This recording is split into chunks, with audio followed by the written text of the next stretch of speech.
الحمدللہ الذی اقدر والصلاة والسلام علی سید البشر اما بعد فاعوذ باللہ من الشیطان اللعین الرجیم بسم اللہ الرحمن الرحیم ثانی اثنین اذ ہما فی الغار اذ یقول لصاحبہ لا تحزن ان اللہ معنا قد صدقت یا رب العالمین ان اللہ وملائکتہ یصلون علی النبی یا ایھا الذین آمنوا صلوا علیہ وسلموا تسلیما۔ اللہ کے کائنات کا فضل کرم کے اس مالک و خالق نے اس مبارک دن کی مبارک ساعتوں میں مجھے اور آپ کو بیٹھ کر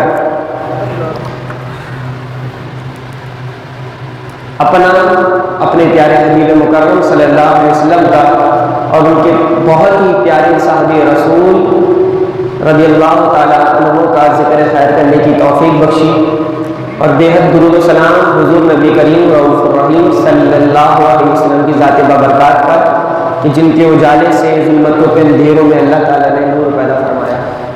اللہ تعالیٰ نے قرآن مجید فرقان حمید میں ارشاد فرمایا ثانی اثنین اذ ہما فی الغار اذ یقول لصاحبہ لا تحزن ان اللہ معنا۔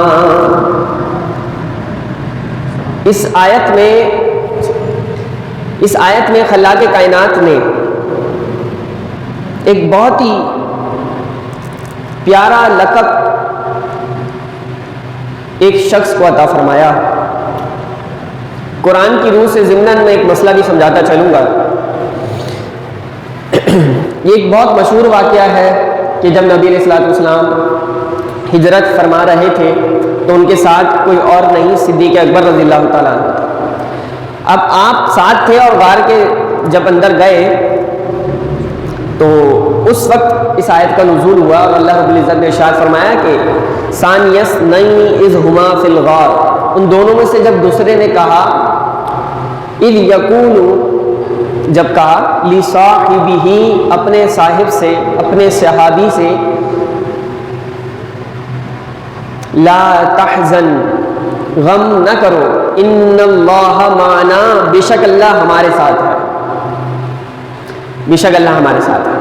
اب بات یہ ہے کہ یہ ہے قرآن کی آیت نص قطعی، اور اصول یہ ہے کہ قرآن کی آیت کے کسی ایک حصے کا بھی اگر انسان انکار کر بیٹھے تو وہ دائرہ اسلام سے خارج ہو جاتا ہے، کافر ہو جاتا ہے۔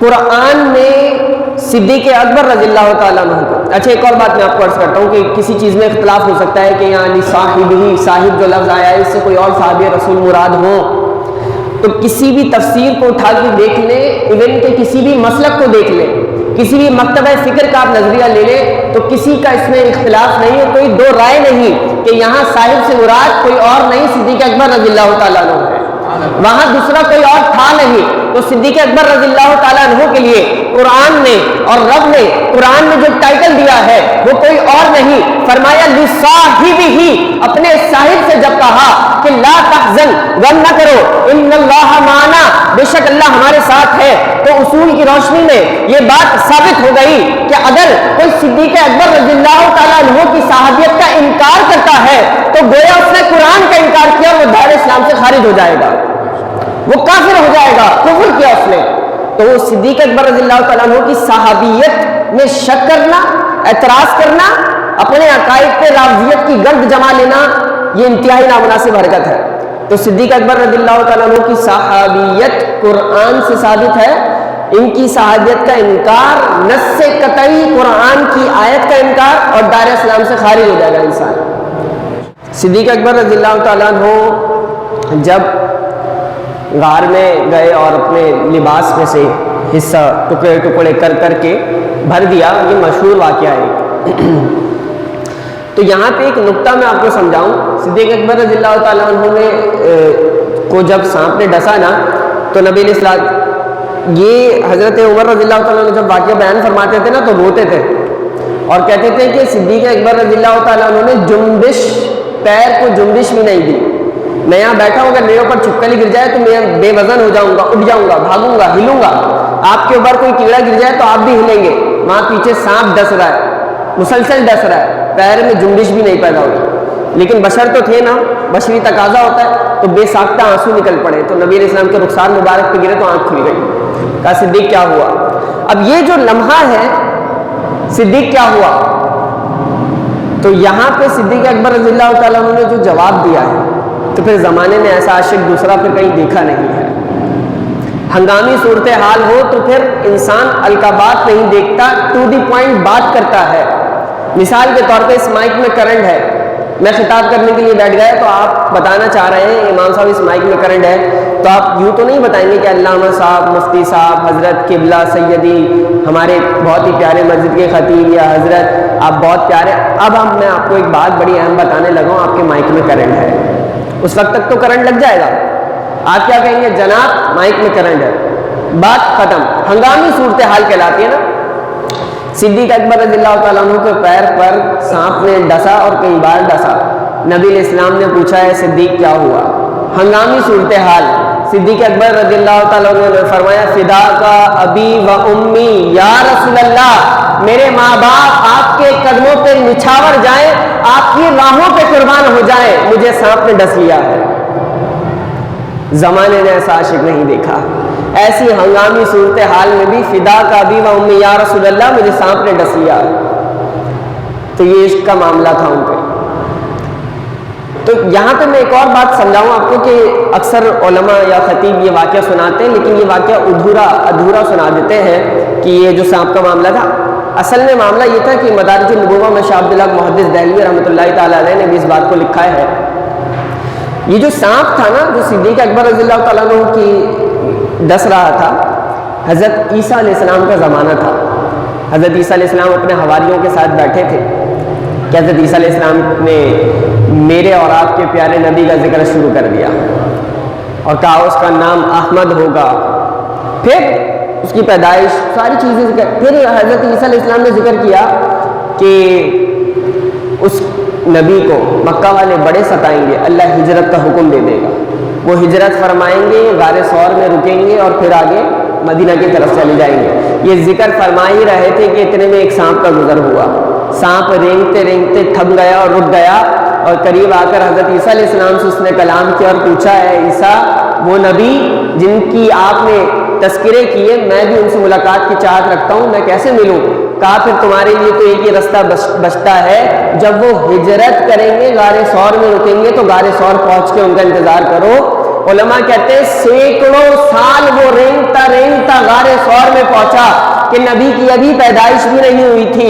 نبی علیہ السلام کی ولادت ہوئی، نبی علیہ السلام پھر اپنی جوانی کا عالم میں آئے، پھر نبی علیہ السلام نے جب ہجرت کی تو پھر غار ثور میں پہنچے.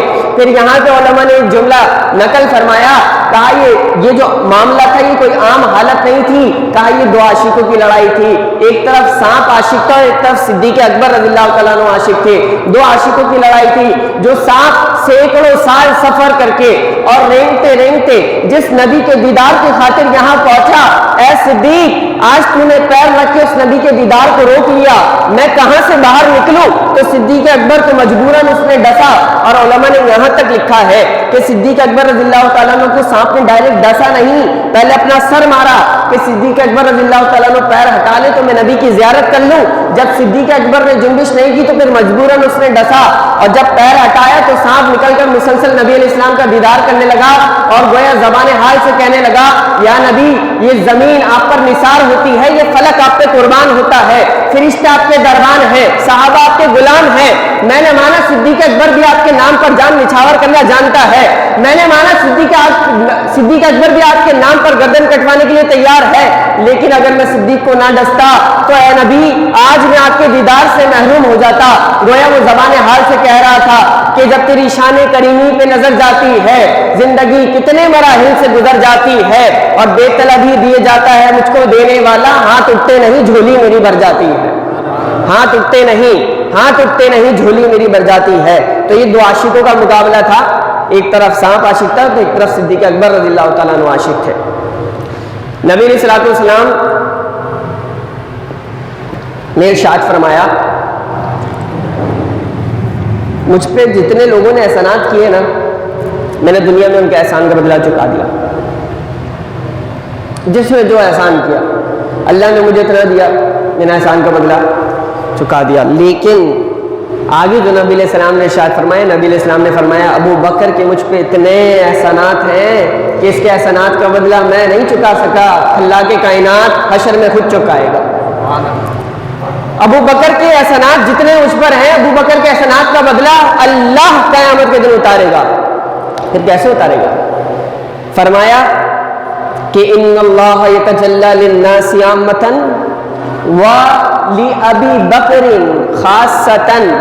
فرمایا کہ قیامت کے دن جب اللہ رب العزت تجلی فرمائے گا اور اپنا دیدار کرائے گا تو تمام لوگوں کو جب اپنا دیدار کرائے گا تو کرائے گا, یہ دیدار عام ہوگا. جب سب دیدار کر لیں گے تو پھر سب کو بھیج دیا جائے گا.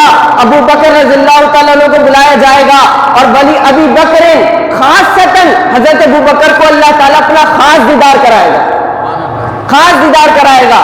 اس طرح سے ابو بکر کے احسانات کا اللہ بدلہ چکائے گا. یہی وہ وقت ہے کہ حضرت عمر فاروق رضی اللہ تعالیٰ نے بول اٹھے کہ کاش میں ابو بکر کے سینے کا ایک بال ہوتا, اس خاص دیدار کا کچھ مجھے بھی حصہ مل جاتا, کچھ مجھے بھی حصہ مل جاتا. کہ کہا تمام لوگوں کو دیدار عام ہوگا لیکن جب بات ابو بکر کی آئے گی تو اللہ تعالیٰ دیدار خاص کرائے گا, خاص دیدار نصیب ہوگا. نبی علیہ الصلوۃ والسلام چاندنی رات میں ایک بار حضرت عائشہ اپنی زوجہ میری اور آپ کی اور پوری امت کی وہاں ام المؤمنین حضرت عائشہ صدیقہ رضی اللہ تعالیٰ عنہ کے ساتھ تشریف فرما تھے کہ حضرت عائشہ نے ایک بڑا مایاناز سا سوال کیا. حضرت عائشہ نے پوچھا یا نبی یہ جتنے آسمان پہ تارے ہیں, جتنے آسمان پہ تارے ہیں کیا اتنی بھی نیکیاں کسی کی ہیں؟ اب حضرت عائشہ کس کی بیٹی ہے؟ حضرت ابو بکر صدیق رضی اللہ تعالیٰ عنہ. بیٹی جب یہ سوال کرے تو جواب میں تو یہی سوچے گی نا کہ میرے ابا کا نام آئے گا. پوچھا کہ ستاروں کے برابر بھی کسی کی نیکیاں ہیں؟ کہا نبی علیہ السلام نے فرمایا ہاں. کہا کس کی؟ کہا عمر فاروق رضی اللہ تعالیٰ عنہ. ایک نقطہ سمجھا دوں میں یہاں پہ آپ کو, اگر میں آپ سے پوچھوں ان ستاروں کے برابر بھی کچھ ہے تو آپ کہیں گے پہلی بات تو یہ مجھے یہی نہیں پتا کہ ستارے کتنے ہیں. اور نبی علیہ السلام نے کیا فرمایا؟ ہاں مجھے معلوم ہے. تو معلوم ہے کہ ستارے کتنے ہیں. زمین پہ دیوار کے پیچھے کا علم نہ رکھنے والے کا عقیدہ جو یہ رکھتے ہیں تو پھر سن لیں نبی فرما رہے ہیں کہ مجھے پتا ہے ستارے کتنے ہیں. زمین پہ رہ کے نبی کو پتا ہے ستارے کتنے. فرمایا ہاں مجھے معلوم ہے ستاروں کے برابر کس کی نیکیاں ہیں. کہا عمر فاروق رضی اللہ تعالیٰ عنہ کی. جب یہ جواب دیا تو حضرت عائشہ خاموش ہو گئی. کہا عائشہ کیا ہوا؟ کہا پھر حضرت میرے ابا جان حضرت ابو بکر صدیق رضی اللہ تعالیٰ عنہ کی نیکیوں کا کیا حال ہے؟ نبی علیہ السلام نے فرمایا یہ عمر فاروق کی جتنی نیکیاں ہیں وہ سب نیکیاں اس رات غار ثور کی ایک نیکی کے برابر ہے. غار ثور کی ایک نیکی کے برابر جو ابو بکر صدیق نے میرے ساتھ ایک رات غار ثور میں گزاری اس ایک نیکی کے برابر ہے. دل باغ باغ ہو گیا. کہاں سارے ستارے اور کہاں ایک نیکی حضرت ابو بکر صدیق کی تمام ستاروں کی نیکیوں پہ بھاری. تو یہ میرے اور آپ کے صدیق اکبر رضی اللہ تعالیٰ عنہ کا مقام ہے. ایک موقع پر غزوہ تبوک کا موقع تھا کہ نبی علیہ السلام نے فرمایا کہ اسلام کو مال کی ضرورت ہے تو سب نے اپنا اپنا مال پیش کرنا شروع کر دیا. اب یہ وہ وقت چل رہا تھا کہ جس وقت میں صدیق اکبر رضی اللہ تعالیٰ عنہ کی مالی حالت تھوڑی کمزور تھی اور حضرت عمر فاروق رضی اللہ تعالیٰ عنہ کے حالات بہت اچھے تھے. ابھی اسلام کا مزاج ہے کہ نیکی میں حرص کرنی چاہیے. ہمارا حرص کا معاملہ ہوتا ہے مال میں. اس کے پاس زیادہ مال کیوں ہے؟ میرے پاس آ جائے. اس کے پاس شہرت زیادہ کیوں ہے؟ میرے پاس ہونی چاہیے. ہم مال دولت شہرت میں کرتے ہیں حرص, لیکن صحابہ کے عمل سے سیکھے صحابہ نیکیوں میں حرص کیا کرتے تھے کہ اس کے پاس زیادہ نیکیاں کیوں ہیں, میں کر لوں زیادہ نیکیاں. تو میرے فاروق رضی اللہ تعالیٰ عنہ فرماتے ہیں کہ جب نبی علیہ السلام نے غزوہ تبوک کے موقع پر فرمایا نا کہ مال کی ضرورت ہے، اسلام کو مال پیش کیا جائے، تو میرے دل میں یہ خیال آیا، عمر فاروق رضی اللہ تعالیٰ عنہ کہتے ہیں میرے دل میں یہ خیال آیا کہ آج وہ وقت ہے کہ میں صدیق اکبر پر بازی لے جاؤں گا، میرے پاس مال زیادہ ہے، میں مال لے کر حاضر ہو جاؤں گا۔ صدیق اکبر رضی اللہ تعالیٰ عنہ گھر لوٹے، عمر فاروق رضی اللہ تعالیٰ عنہ بھی لوٹتے ہیں اور لے کر اپنا اپنا مال حاضر ہو جاتے ہیں۔ اب بظاہر دیکھا جائے تو عمر فاروق رضی اللہ تعالیٰ عنہ کثیر مال لائے تھے اور صدیق اکبر رضی اللہ تعالیٰ عنہ قلیل کم مال لائے تھے۔ نبی علیہ الصلوۃ والسلام حاضر ہوئے تو قربان جائیں اپنے نبی کی نگاہ نبوت پہ اور نگاہ رسالت پہ، پھر اللہ اور اس کا رسول بھی تو جانتا ہے نا کون کیا معاملہ کر کے آیا ہے، نبی کی نگاہ بھی کچھ اور دیکھ رہی تھی، تو سوال تو یہ بنتا تھا کتنا لے کر آئے ہو، کیا لے کر آئے ہو، لیکن سوال حدیث میں یہ ذکر نہیں ہے۔ نبی علیہ السلام نے سوال کو ہی پلٹ دیا، جب مال لے کر حضرت ابوبکر صدیق اور حضرت عمر فاروق رضی اللہ تعالیٰ عنہ دونوں دربار میں حاضر تھے، عمر فاروق رضی اللہ تعالیٰ عنہ کے دل میں یہ خیالات چل رہے تھے کہ صدیق اکبر کا مال مجھ سے کم ہے، تو لہٰذا آج میں صدیق اکبر پر بازی لے جاؤں گا اور آج نیکیوں میں ان پر سبقت لے جاؤں گا اور آگے چلا جاؤں گا اور بڑھ جاؤں گا۔ تو پھر نبی علیہ الصلوۃ والسلام جب حاضر ہوئے نا، نبی علیہ السلام نے جو سوال کیا حدیث میں ذکر ہے، نبی علیہ السلام نے فرمایا ما ترکت لأہلک، اپنے گھر والوں کے لیے کیا چھوڑ گئے۔ جب یہ سوال ہوا تو صدیق اکبر رضی اللہ تعالیٰ عنہ بھی سامنے تھے اور عمر فاروق بھی سامنے تھے، عمر فاروق یہی سمجھ گئے کہ میں پیچھے رہ گیا، یہ سوال ہی نبی علیہ السلام نے پلٹ دیا ہے۔ سوال تو یہ ہونا تھا کیا لے کر آئے ہو، لیکن نبی علیہ السلام نے پوچھا ما ترکت لأہلک، اپنے گھر والوں کے لیے کیا چھوڑ کے آئے ہو۔ جب یہ سوال ہوا تو عمر فاروق سمجھ گئے کہ اب میں صدیق اکبر سے آگے نہیں نکل سکتا، تو عمر فاروق نے عرض کیا حضور گھر کے سارے مال کے میں نے 2 حصے کیے، ایک حصہ گھر پہ چھوڑ کے آیا ہوں، ایک حصہ یہاں لے کر آیا ہوں۔ اب سوال ہوا ابو بکر صدیق رضی اللہ تعالیٰ عنہ سے، پوچھا ہے ابو بکر ما ترکت لأہلک، گھر پہ کیا چھوڑ کے آئے ہو؟ فرمایا اللہ اور اس کا رسول چھوڑ کے آیا ہوں، جو کچھ تھا حضور آپ کے دربار میں لے کر آ گیا، آپ کے دربار میں پیش کر دیا ہے کہ پروانے کو چراغ، علامہ اقبال دونوں تھے کہ پروانے کو چراغ تو بلبل کو پھول، بس صدیق کے لیے ہے خدا کا رسول، بس صدیق کے لیے ہے خدا کا رسول بس۔ تو حضرت عمر فاروق نے پھر صدیق اکبر رضی اللہ تعالیٰ عنہ کو فرمایا اے صدیق میں تجھ سے آگے نہیں نکل سکتا، میں تجھ سے آگے نہیں نکل سکتا۔ تو صدیق اکبر رضی اللہ تعالیٰ عنہ کو اللہ تعالیٰ نے مقام ہی کچھ خاص دیا تھا، بہت ہی خاص مقام دیا تھا۔ لوگ اعتراضات کرتے ہیں، کئی سوالات ذہن میں اٹھتے ہیں، کون افضل ہے، کس کی خلافت ہے، کس کی صحابیت ہے۔ میں ایک بہت پیاری بات عرض کرتا ہوں، نبی علیہ الصلوۃ والسلام تشریف فرما تھے، صحابہ بیٹھے ہوئے تھے، حضرت علی کرم اللہ وجہہ الکریم کو تاخیر ہو گئی، آنے میں دیر ہو گئی، حضرت علی تشریف لائے، بیٹھنے کی جگہ ہی نہیں تھی، نبی علیہ السلام باز فرما رہے، نصیحت چل رہی ہے، دائیں جانب صدیق اکبر رضی اللہ تعالیٰ عنہ بیٹھے ہوئے تھے۔ تو حضرت علی کو جب صدیق اکبر رضی اللہ تعالیٰ عنہ نے دیکھا نا تو صدیق اکبر رضی اللہ تعالیٰ عنہ کھڑے ہو گئے، حضرت علی کو جگہ دی، حضرت علی آئے اور بیٹھ گئے، صدیق اکبر رضی اللہ تعالیٰ عنہ بیٹھ گئے۔ مجلس جاری ہے، نشست چل رہی ہے، جب نشست اور مجلس اور بزم برخاست ہوئی تو نبی علیہ السلام نے جو جملہ ارشاد فرمایا وہ سننے کے قابل ہے، ذرا کہیں سبحان اللہ بلند آواز سے۔ نبی علیہ السلام نے فرمایا کہ فضیلت والے کی فضیلت کو فضیلت والا ہی جانتا ہے۔ کتنا پیارا جملہ ہے، حضرت علی کی بھی شان بیان ہو گئی اور صدیق اکبر رضی اللہ تعالیٰ عنہ کی بھی شان بیان ہو گئی۔ کب بیٹھے تو اور بھی بہت تھے صحابہ، لیکن مزاج آشنائی دیکھیے، نبی علیہ السلام کی چاہت تھی کہ باز بھی نہ رکے، مجلس جو ہے وہ تنگ اور ڈسٹرب بھی نہ ہو اور حضرت علی میرے پاس آ کر بیٹھ جائیں۔ تو صدیق اکبر مزاج آشنائی اور ابرو کے اشارے یار کے سمجھتے تھے، فوراً جگہ دی اور حضرت علی کو بٹھا لیا، فرمایا فضیلت والے کی فضیلت کو فضیلت والا ہی جانتا ہے۔ تو یہ ساری باتیں، رافضیت کی گرد اپنے عقیدوں پہ جما لینا اور صحابہ کی معذلت تحقیر کرنا، یہ انتہائی نامناسب ہے۔ اپنے عقیدوں کو انسان اچھا اور درست رکھے۔ ایک بار نبی علیہ الصلوۃ والسلام نے حضرت ابوبکر صدیق رضی اللہ تعالیٰ عنہ، تفسیر کبیر میں یہ واقعہ درج ہے، حضرت ابوبکر صدیق رضی اللہ تعالیٰ عنہ کو ایک انگوٹھی دی اور فرمایا اے ابوبکر اس انگوٹھی پہ اللہ کا نام لکھوا کر لاؤ۔ حضرت ابوبکر صدیق نقاش جو نقش کرتا تھا، نقش بناتا تھا نقاش، اس کے پاس گئے اور حضرت ابوبکر صدیق رضی اللہ تعالیٰ عنہ نے نقاش سے کہا اس پر اللہ اور اس کے رسول کا نام لکھ دو۔ کیا لکھ دو؟ اللہ اور اس کے رسول کا نام. نقاش تو نقاش تھا, جو کہا جائے گا وہ کرے گا, اس کی اجرت لے لے گا.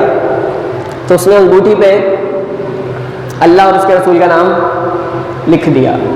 جب اللہ اور اس کے رسول کا نام لکھا تو پلٹ کے حضرت ابوبکر صدیق وہ انگوٹھی لے کر نبی علیہ السلام کی بارگاہ میں آئے. نبی علیہ السلام کو انگوٹھی پیش کی. نبی علیہ السلام کو جب انگوٹھی پیش کی تو نبی علیہ السلام کبھی انگوٹھی دیکھتے, کبھی صدیق اکبر کا چہرہ دیکھتے, کبھی انگوٹھی دیکھتے, کبھی صدیق اکبر کا چہرہ دیکھتے, اور مسکراتے. نبی علیہ السلام نے فرمایا, صدیق یہ کیا لکھوا کے لائے ہو؟ کہا حضور میں اللہ اور اس کے رسول کا نام لکھوا کے لایا. فرمایا نہیں, اس انگوٹھی پہ اللہ اور اس کے رسول کا نام نہیں, اس انگوٹھی پہ اللہ اور اس کے رسول اور صدیق اکبر کا نام ہے. صدیق اکبر کا نام ہے. تو حضرت ابوبکر صدیق حیران ہو گئے, پریشان ہو گئے, ششدر تعجب کے اس لہجے میں کہنے لگے, یا نبی فدا کا بھی و امی, یا رسول اللہ میرے ماں باپ آپ کے قدموں پہ نچھاور جائے, مجھے یہ گوارا نہیں ہوا کہ رسول کے نام کو اللہ کے نام سے جدا کروں.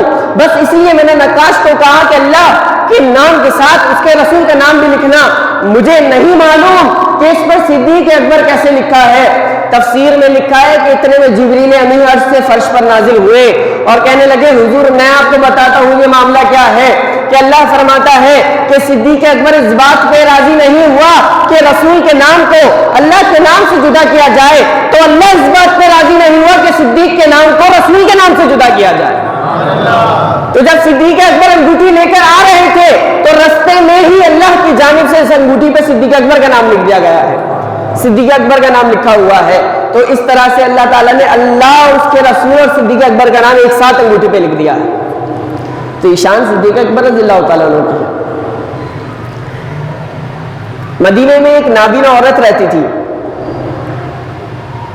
گھر کا کوئی والی وارث نہیں تھا, کوئی کام کرنے والا نہیں, کوئی کچھ کرنے والا نہیں. ایک شخص تھا وہ اس کے گھر کا کام کرتا, جھاڑو بھی لگاتا, پوچھا بھی لگاتا, اس کی خدمت بھی کرتا, اس کا سودا سلف بھی لا کے دے دیتا. نابینا عورت تھی, کوئی والی وارث نہیں تھا, کام آ جاتا تھا. اب مدینے کے اندر ایک ایسا گھر کہ نابینا عورت, والی وارث کوئی نہیں, اس کو مدد کی ضرورت, تو پھر عمر فاروق رضی اللہ تعالیٰ عنہ کیسے غافل رہ سکتے تھے. حضرت عمر فاروق کے کان میں بات پہنچ گئی. عمر فاروق رضی اللہ تعالیٰ عنہ پہنچے اس کے گھر. کہا بی بی میں تمہاری خدمت کرنا چاہتا ہوں, کوئی کام ہو تو بتاؤ. کہا کام تو بہت ہوتے ہیں لیکن ایک آتا ہے انجان اور وہ میرے سارے کام کر کے چلا جاتا ہے. کہا کیا کام کرتا ہے؟ کہا وہ جھاڑو لگاتا ہے, وہ پوچھا لگاتا ہے, میری روٹیاں بناتا ہے, میرا آٹا گوندتا ہے, میرا سودا لا کر دیتا ہے, سب کر کے چلا جاتا ہے. کہا اچھا اس کا نام کیا ہے؟ کہا نام اس نے کبھی بتایا نہیں, بس یہی کہتا ہے اماں جی کام تو صحیح کر دیتا ہوں نا, نام نہیں بتایا. تو کہا کوئی بات نہیں, میں بھی اس کے ساتھ مل کے تمہاری خدمت کر دوں گا, مجھے بھی موقع دو اماں جی, میں بھی خدمت کرنا چاہتا ہوں. کہا نہیں, اس کی خدمت ایسی ہے کہ اس کے بعد کسی اور کی خدمت کی مجھے ضرورت نہیں ہے. بڑے حیران عمر فاروق رضی اللہ تعالیٰ عنہ, میرے ہوتے ہوئے کون ایسا ہے جو نیکیوں میں اتنا آگے. تو عمر فاروق رضی اللہ تعالیٰ عنہ نے وقت پوچھا کس وقت وہ آتا ہے, اس نے وقت بتا دیا عورت نے. بس عمر فاروق رضی اللہ تعالیٰ عنہ چلے گئے اور جا کے فجر کا وقت اس نے بتایا تھا, فجر کی نماز کے بعد چپکے سے اس خاتون کے گھر پر نظر جما لی کہ دیکھوں تو صحیح کہ آتا کون ہے. تو دیکھا راہ گزر سے ایک بندہ جاتا ہے, نقاب پوش, پیروں میں چپل نہیں ہے. صبح کے بالکل ہلکے ہلکے اندھیرے میں, اندھیرا روشنی ملتا وقت, اور وہ جا کے دروازہ نوک کرتا ہے, بجاتا ہے. اتنے میں عمر فاروق کہتے ہیں کہ میں پیچھے گیا اور میں نے کہا اے خوش بخت انسان, تو کون ہے کہ جو اتنے اندھیرے میں اس کی خدمت کر کے چلا جاتا ہے اور آج تک اپنا نام بھی نہیں بتایا. تو عمر فاروق رضی اللہ تعالیٰ عنہ کہتے ہیں کہ جب وہ شخص پلٹا اور اس نے نقاب اٹھایا, وہ کوئی اور نہیں, وہ امیر المؤمنین سیدنا و سندنا صدیق اکبر رضی اللہ تعالیٰ عنہ تھے. صدیق اکبر سامنے کھڑے تھے. عمر فاروق کہنے لگے میرے اوپر ایک عجیب کیفیت طاری ہو گئی, اے صدیق اکبر, اے امیر المؤمنین, اے حکمران, مسلمانوں کے امیر, آپ یہ کیسی خدمت سر انجام دے رہے ہیں اور پیروں میں بھی چپل نہیں. تو صدیق اکبر رضی اللہ تعالیٰ عنہ نے کہا کہ میرے پیروں میں چپل اس لیے نہیں, میں نے نالین اور کھیڑیاں اس لیے نہیں پہنی کہ میری چپلوں کی آواز سے کسی کو میرے آنے کی خبر نہ ہو جائے. اور میں اماں جی کو اپنا نام بھی نہیں بتاتا. میں چاہتا ہوں کہ یہ راز میرے اور میرے رب کے درمیان رہے, بس اس لیے میں خدمت کر کے چلا جاتا ہوں. حضرت عمر فاروق زارو قطار رونے لگے, اے امیر المؤمنین, آپ کے ہوتے ہوئے میں بھلا پھر کیسے اس کی خدمت کر سکتا ہوں. تو یہ ہے تعلیم دین کی, شریعت کا مزاج. صدیق اکبر رضی اللہ تعالیٰ عنہ کے چاہنے والوں کے لیے پیغام. آج ہم کسی کی مدد کرتے تو 4 سیلفیاں جب تک نہ لے لیں تو پھر مدد پوری نہیں ہوتی. اسے اپلوڈ بھی تو کرنا ہوتا ہے, 10 لوگوں کو دکھانا بھی ہوتا ہے, لوگوں کی عزت نفس کے جنازے بھی تو نکالنے ہوتے ہیں. کسی کی کوئی عزت نہیں ہے, پیسہ اس کے پاس نہیں تو عزت نفس نہیں ہے, سیلف رسپیکٹ کچھ نہیں ہوتی. عزت صرف اس کی ہے جس کے پاس پیسہ ہے, دل اس کا ہے جس کے پاس پیسہ ہے, احساسات اس کے جس کے پاس پیسہ ہے. نہیں میرے بھائی, احساس, عزت نفس اللہ نے اس شخص میں بھی اتنی رکھی ہے جس کے پاس ایک پیسہ نہیں. وہ آپ کی ضرورت کو, وہ آپ کے صدقے کو, خیرات کو, زکوٰۃ کو, فطرات کو اگر قبول کر رہا ہے, یہ اس کا احسان ہے آپ پر, آپ کا نہیں ہے کہ وہ آپ کی چیزوں کو لے رہا ہے اور آپ کو نیکی کا ذریعہ آپ کے لیے بن رہا ہے. تو یہ مزاج دنیا میں چل پڑا کہ آج نیکی کرنی ہے, کسی کی خدمت کرنی ہے, کسی بیوہ کے گھر میں اگر راشن ڈلوانا ہے تو میں نے زمانے کو بھی تو بتانا ہے, میں نے رشتہ داروں کو بھی بتانا ہے, میں نے اگر کسی یتیم کی کفالت کی ذمہ داری اٹھائی ہے تو 10 لوگوں کو بتانا ہی ہے. اس کے اگر اسکول کی فیس جاتی ہے تو میں بھرتا ہوں, اس کا اگر کورس آتا ہے تو میں دلاتا ہوں, اس کے اگر عید کے کپڑے آتے ہیں تو میں پہناتا ہوں, اور 2-4 بار چلتے پھرتے اس بچے کو بھی تانا دے دینا ہے کہ بیٹا تو میرا کھاتا ہے, میرا اوڑھتا ہے, میرا پہنتا ہے, لہٰذا میرے آگے نگاہیں جھک کے چلا کر, مجھے سلام کیا کر. تو یہ مزاج جو فرعون والا مزاج اور فرعون والا نفس میرے اور آپ کے اندر اٹھا ہے, اس کو مارنا پڑے گا. اور صدیق اکبر رضی اللہ تعالیٰ عنہ کی سیرت کے اس واقعے سے سیکھنا پڑے گا کہ رات کی تنہائیوں میں کسی کی خدمت کر کے چلے جاؤ اور پلٹ کر نام بھی پوچھو تو نام تک نہ بتاؤ کہ جس اللہ کی رضا کے لیے تیری خدمت کی ہے وہی مجھے اس کا اجر دے گا. تو میرے اور آپ کے اندر بھی ایسا مزاج ہونا چاہیے, کسی کی خدمت کریں تو کبھی ایسی بے لوث بھی ہو کہ آپ کا نام بھی وہ شخص نہ جانے اور آپ اس کی خدمت کر جائیں, نہیں معلوم کہ کس ادا کے صدقے اللہ تعالیٰ آپ کو بخش دے. تو ان ساری چیزوں کو مجھے اور آپ کو خیال رکھنا چاہیے. صدیق اکبر رضی اللہ تعالیٰ عنہ کی شان عظمت پر جتنا کلام کیا جائے کم ہے, لیکن یہ ایام کیونکہ بالخصوص صدیق اکبر رضی اللہ تعالیٰ عنہ کی شان کے حوالے سے چل رہے ہیں, اس لیے آپ کی شان کے حوالے سے میں نے عرض کیا. حضرت ابوبکر صدیق رضی اللہ تعالیٰ عنہ کی ایک بہت اہم خدمت ہے دین کے لیے کہ جسے عموماً ہم ذہن میں نہیں رکھتے. شان تو بڑے انداز سے بیان ہو جاتی ہے, اس کو بھی ذہن میں رکھا کریں کہ جب نبی علیہ الصلوۃ والسلام کا ظاہری وصال ہوا تو کچھ لوگ مرتد ہو گئے, اسلام سے پھر گئے. مسیلمہ کذاب جو جھوٹا نبوت کا دعویٰ دار تھا اس کے ساتھ جا کر مل گئے, اور کچھ لوگ زکات کا دکھ سینے پر تھا اور ایک طرف یہ اسلام کا شرازہ بکھر رہا تھا. منکر زکات پیدا ہو گئے, زکات ٹیکس ہے ہم نہیں دیں گے, زکات نہیں دینی, مسلمان ہیں ٹیکس, زکات کو ٹیکس سمجھنے لگے ہم زکات نہیں دیں گے. تو صدیق اکبر رضی اللہ تعالیٰ عنہ نے اس وقت میں جو خدمت سر انجام دی ہے وہ قابل ستائش ہے, قابل تعریف ہے, قابل توجہ ہے, اور وہ یاد رکھنے کے قابل ہے کہ منکر زکات کا بھی مقابلہ کیا اور مسلمہ کذاب کا بھی مقابلہ کیا. جنگ یمامہ بھی کی ہے, جنگ یمامہ مسلمہ کذاب کے خلاف ہوئی تھی اور سینکڑوں صحابہ اس میں شہید ہو گئے. مدینے کی فورس حضرت ابوبکر صدیق نے لگا دی. کیوں؟ میرے نبی کی ختم نبوت پر آنچ آئی, میں برداشت کر نہیں سکتا. یہ ایک مومن کا جذبہ ایمانی ہوتا ہے. تو منکر زکات پیدا ہو گئے, زکات ادا نہیں کریں گے. صحابہ کی مجلس سجی تھی, مشاورت ہونے لگی کیا کیا جائے, کس نے کوئی مشورہ دیا, کس نے کوئی مشورہ دیا. صدیق اکبر رضی اللہ تعالیٰ عنہ نے فرمایا کہ اگر کوئی نبی علیہ السلام کے زمانے میں ایک بکری کا بچہ بھی زکات میں دیتا تھا اور آج وہ نہیں دے گا تو میں اس کے خلاف اعلان جنگ کرتا ہوں, میں جہاد کروں گا اس کے ساتھ. اور آپ نے کیا, زکات وصول کی. تو اسلام کی چیزوں کو بدل دینا, تبدیل کر دینا, یہ کوئی عام بات نہیں ہے. صدیق اکبر رضی اللہ تعالیٰ عنہ کی بڑی قربانیاں ہیں دین کے لیے, بہت کچھ قربان کیا اپنے لیے. ایک بار نبی علیہ الصلوۃ والسلام اپنے دربار عالی سے نکلے, صدیق اکبر رضی اللہ تعالیٰ عنہ اور عمر فاروق رضی اللہ تعالیٰ عنہ بھی سامنے سے آ رہے تھے. نبی علیہ دوپہر کا وقت تھا, نبی علیہ السلام نے پوچھا کہ اے صدیق, اے عمر, کیسے آنا ہوا؟ تو اسلام کا یہ دور بھی ہم بھول جاتے ہیں, بہت اہم دور ہے. کہا حضور بھوک بہت لگ رہی ہے, اتنی بھوک لگ رہی ہے, شدید بھوک ہے, تو بس بھوک مٹانے کے لیے آپ کے چہرے کی زیارت کرنے آ گئے. کیا کمال کی بات ہے, کیا ہی کمال ہے. کسی کی بھوک دیدار سے بھی مٹا کرتی تھی, یہ سچے عاشق تھے. کہا حضور ہم اپنی بھوک مٹانے کے لیے آپ کے چہرے کی زیارت کرنے آئے کہ آپ کے چہرے کی زیارت کریں تو ہماری بھوک مٹ جائے. اور اپنے قمیضوں کو تھوڑا سا اٹھا کے دکھایا کہ ہمارے پیٹ پر پتھر بھی بندھے ہوئے ہیں، ایک ایک بھوک کے مارے نڈھال ہو رہے ہیں.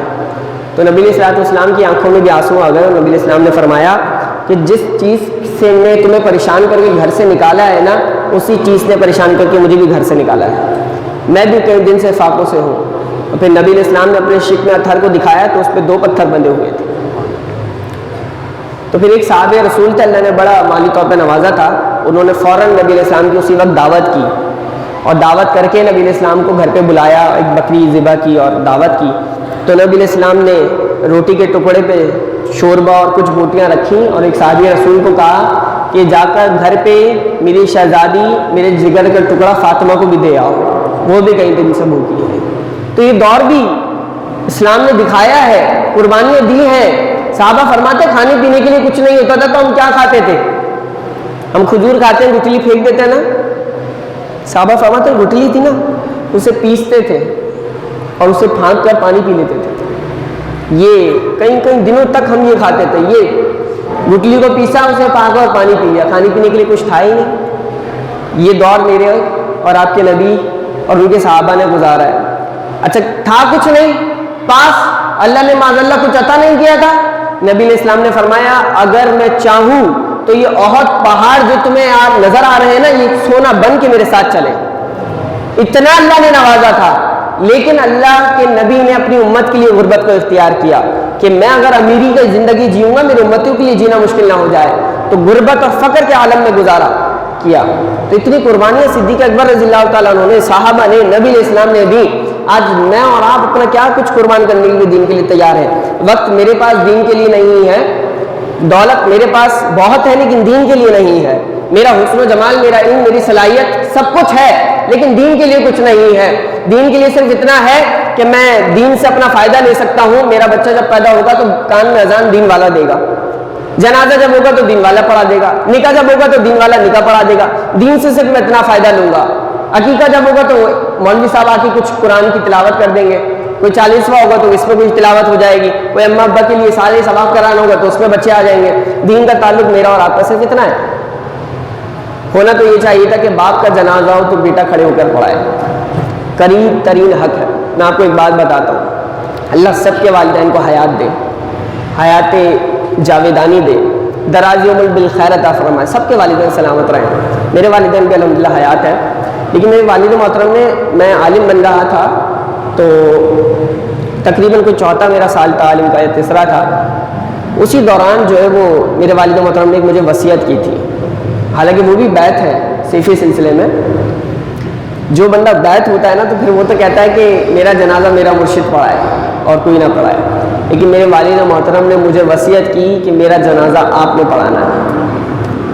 کہا اگر میرے مرشد آگے آ جائیں جنازہ پڑھانے کے لیے تو انہیں یہ وصیت بتا دینا کہ میرے والد نے وصیت کی تھی کہ ان کا جنازہ ان کا بیٹا پڑھائے، تو لہٰذا کوئی بھی آ جائے، بڑے سے بڑا امام آگے ہو، میرا جنازہ آپ نے پڑھانا ہے.